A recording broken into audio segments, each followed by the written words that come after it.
États-Unis à présent, la Californie ravagée par les incendies et des habitants sous le choc qui n'en reviennent pas. Depuis des jours, des milliers de pompiers sont mobilisés, mais ces feux sont extrêmement difficiles à maîtriser. On fait le point avec Éléonore Truchat. Le ciel est noir. Un épais brouillard de fumée pèse sur la Californie.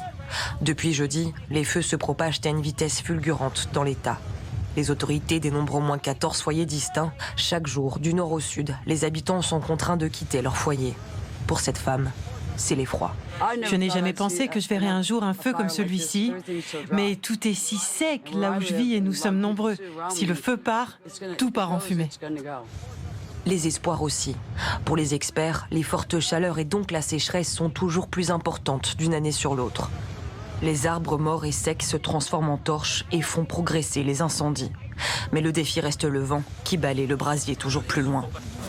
Le feu se propage très vite, 40, 50, voire 60 km toutes les heures. Et c'est encore plus rapide quand il s'engouffre dans un canyon. En dépit des efforts des avions bombardiers et des pompiers, ces nouveaux foyers restent actifs dans les zones montagneuses, plus difficiles d'accès.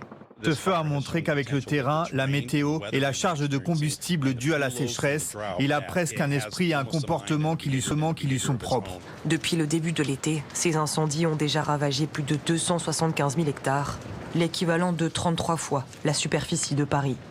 C'est le deuxième plus gros incendie de l'histoire récente de la Californie.